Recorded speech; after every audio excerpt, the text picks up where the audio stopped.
host, Dr. Jacare Damages. Thank you. Welcome to the show. Thank you. Welcome to the show. This is New York City. My name is Dr. Damages. If you don't mind me saying, there are stories I read online that I dismiss instantly, like the one about Obasanjo being the son of an Igbo man.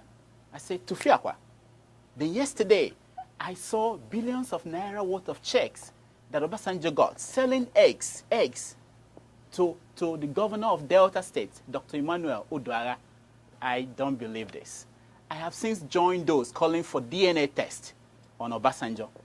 It won't be hard to get Obasanjo's DNA sample. If he won't submit to one, we can scoop it off his son's wife immediately after she returns from a visit with his father-in-law. African scientists working at Ifakara Health Institute in Tanzania recently discovered that dirty socks could help fight malaria. Imagine, dirty socks. That complicated study found out that dirty socks pull mosquitoes away from humans. The research is funded by Americans and Canadians. Who says that scientists don't engage in 419?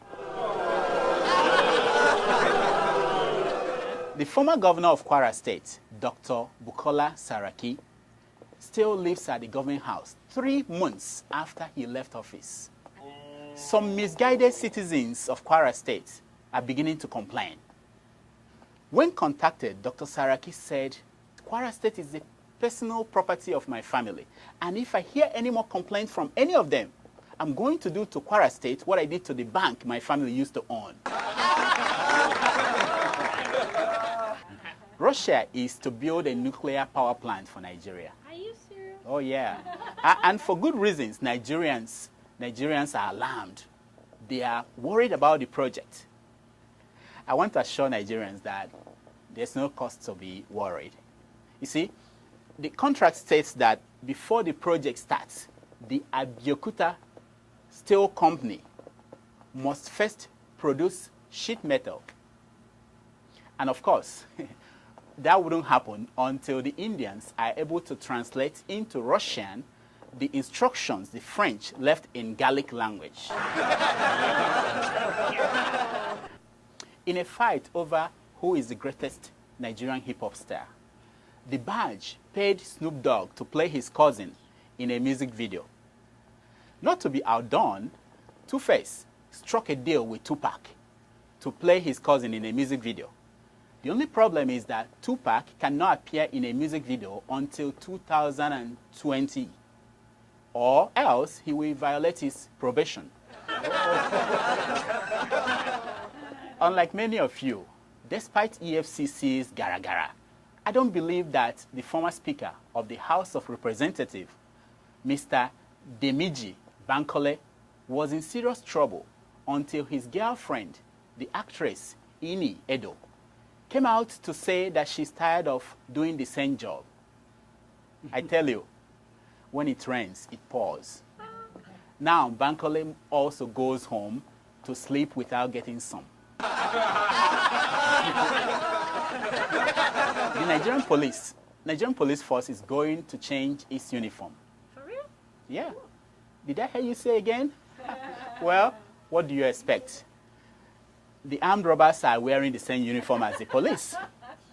The untold story is that they discovered that the uniform easily gets torn when their officers get into fight over bribe money.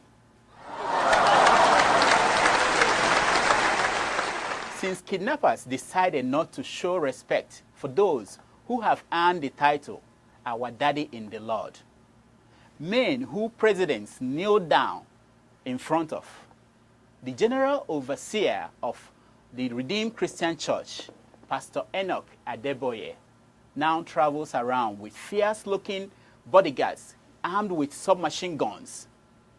It's either that Jesus is not coming back again, or that the man of God, I beg your pardon, the God of man is not ready to meet the Son of God yet. The Speaker of Adamawa House of Assembly, Mr. Sadiq Ibrahim, feels that waiting for a girl to be 18 before she gets married is too long. He wants the age to come down to 13. On hearing that, Senator Ahmed Yerima, franked by his 13-year-old wife, named the speaker the winner of 2011 Zamfara Profile in Courage Award. Talking about sports, in the Under-20 World Cup going on in Colombia, Nigeria defeated Guatemala 5-0. Meanwhile, after losing to Ghana, the captain of Nigeria's Under-23 team claimed that they discovered juju in their dressing room before the match. Whoa. Juju? Listen, I'm not one of those who laugh at people who believe in juju. I personally pee on every juju placed on my way. The only question I have is, if Africans are good with juju, how come a white woman from Britain is the person making billions of dollars from Harry Potter's books and movies? By the way, how many of you are following the bombshells Major Mustafa have been dropping at his ongoing trial? My first reaction was that after 12 years of Nigerian prison food and constant mosquito bites, the man must have been hearing voices. If you ask me, it is laughable to allege that Yoruba leaders collected millions of dollars to betray MKO Abiola. I was so relieved when these leaders immediately came out and asked Mustafa to name names. Then he named Bola Ige and Abraham Adesanya, all dead Yoruba leaders. Iro, impossibility. Let's name people who are alive, who can defend themselves, they said. I, however, became suspicious when, after they spoke to the press, Mr. Ebenezer Babatope applied for political asylum in Kano State, and Oluonagorowa applied for political asylum in Enugu State. My thing is, if Mustafa is not found guilty of killing Kudrat Abiola, he must be found guilty of wasting Nigeria's money. I mean, what kind of intelligent officer wastes $200 million on Yoruba leaders just to betray Abiola? For Christ's sake, these guys are not Igbo leaders. On our show today, we are going to chat with the Permanent Secretary of the newly curated Ministry of Information Technology. His name is Mr. Abdul A. Abdul. So please, stay tuned. We'll be right back.